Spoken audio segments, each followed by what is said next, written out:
Alright friends, welcome back. In this video what I want to do is go ahead and show you how you can use the TI-83 or TI-84 to go ahead and do some matrix operations. Okay, so in this video I'm going to show you how to input a matrix into the calculator, and then we'll talk about how you can perform operations with it after that. So what I'd like to do is go ahead and go back to one of our examples in the notes here. This would have been example 5 from the 7.2 day 2 notes, and I just want to take a look at these two matrices here, A and B, right? So A, you'll notice, is a 2 by 3, B, you'll notice, is a 3 by 2, and so the first thing that we want to talk about in this video is how you could take A and B and plug them into the calculator. Okay, so let's go ahead and go back to the calculator here, and let's talk about how to do that, right?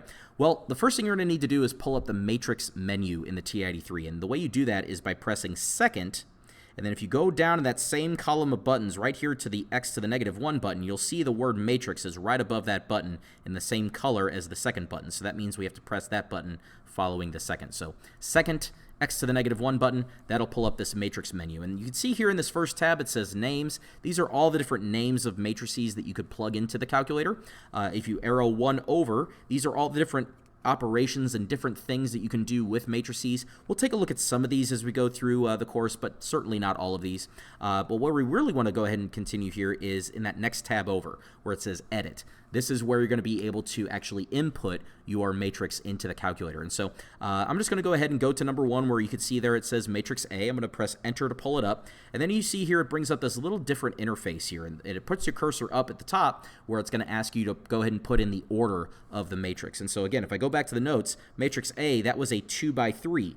And so I physically just want to go ahead and punch that in for the order. I'm going to punch in a 2 and then use my arrow to the right button to over to the next number and say 3 here, and then press enter.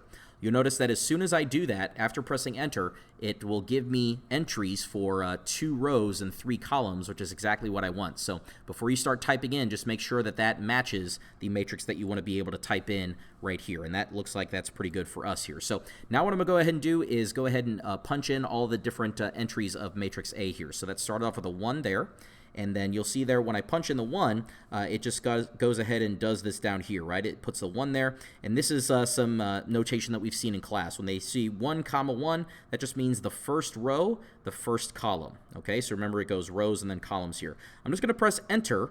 And then when you press enter here, it's automatically going to default you to that next entry over. And you can go ahead and do this 1 row at a time. Unfortunately, you're not going to be able to use your arrow buttons to arrow from one entry to the next, so you're going to have to use your enter button after you enter everything in. So just be nice and careful here. We're just going to pick up here with a 0 next. And then after that, we've got 3. And then again, I'm just pressing enter as I go through and punch in all these numbers. I'm going to follow up here with a 2. And then I've got -1. So -1, and then I've got a -2 here. So -2, and then press enter. Okay. Once you press enter on that very last entry, you'll notice that it defaults you back up to the top left-hand corner. And I would like you to just make sure that you double check that this was entered incorrectly. You do not want to do all these operations with matrices to later find out that you mistakenly didn't put a negative on one of your entries when it was supposed to be there, okay? And so once you've gone ahead and inputted this, you can just go ahead and simply press second mode, because that will quit out of this menu. And then if I go back to the matrix menu, which again is second X to the -1, you'll notice there that in the names tab, it says matrix A, and it automatically puts the order of that matrix that I just put in there. This is the calculator's way of telling you that you've inputted a matrix that was a 2 by 3 matrix into matrix A, okay? What I also want to do here is input matrix B, so we'll review that one more time. I'm going to go over here to the edit tab. And this time I'm going to arrow down to matrix B and then press enter to pull that up. I got to type in the order of matrix B, which remember that was a 3 by 2 matrix we saw. And so I'm going to punch in 3 and then arrow over 2 and then press enter. That's automatically going to give me 3 rows and 2 columns to work with here.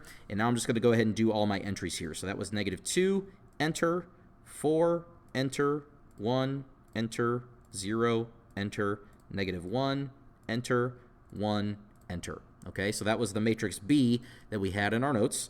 And so again, just making sure that that looks exactly like the way it looked on the page. That looks pretty good to me. So again, just second quit out of that. And if I go back to the matrix menu, second X to the -1 button, then that will put the order of matrix B in there. And again, that's the way of the calculator to tell you that it knows that matrix now. You've inputted that.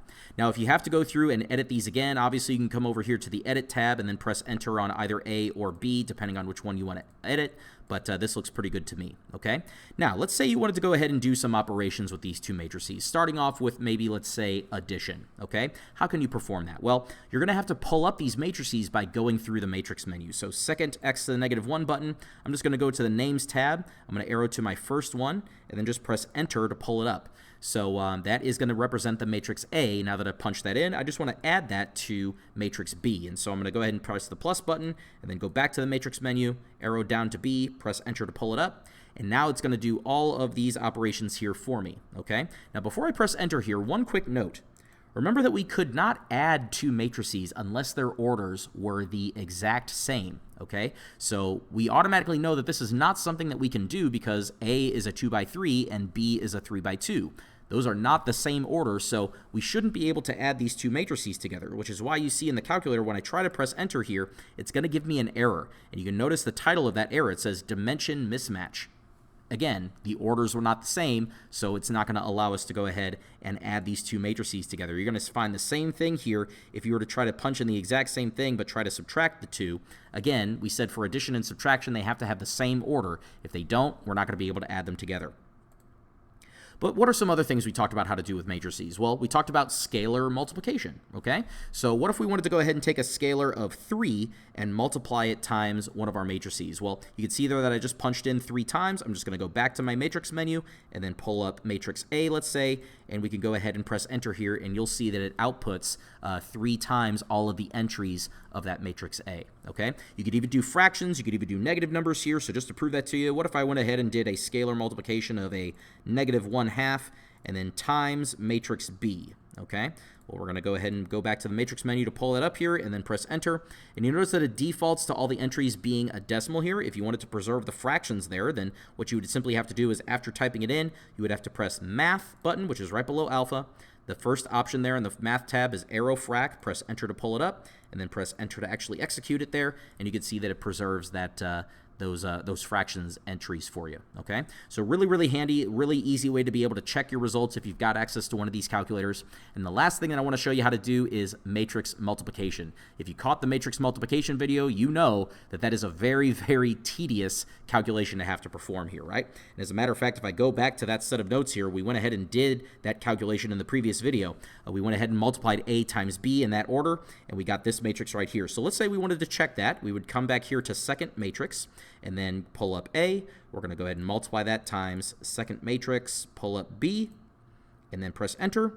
And then again, in that order, it's going to give us that exact answer, and that is identical to the answer that we actually got in class here. And as a matter of fact, I think I might have actually had an error on that one. That looks like this one should be -3 there. Let me just check that my math again, right? That should be -4, and then -1, which is -5. And then, yeah, that's actually correct. That should be -3 there. So, whoopsie. But you can see there that the calculator really does a great job of making sure that you catch your errors. So it's a good idea to use it, okay? Now let's go ahead and check that next result here, which is the reverse order. We also mentioned in the last video that if you reverse the order of the multiplication of your matrices, you're not going to get the same result. And so just to prove that to you, instead of A times B, let's reverse that order and do B times A. So B times A, oops. Wrong menu. There we go. Press enter on that, and it's going to give us the result there. And let's just check my result from the previous video there. It looks like that is pretty darn good. Okay, so again, it is going to have to be something that you're responsible for to be able to show all of this work on a quiz or test, but you can use the calculator to go ahead and check your results here really, really nicely. And again, knowing how to punch it into the calculator and knowing how to perform these operations is really, really important if you want to check your answers really easily using the TI-84. So that's all I wanted to show you here in this video. Thank you very much for your attention. If you guys have any questions whatsoever, as always, feel free to let me know. But thank you very much, and I'll speak to you in the next one.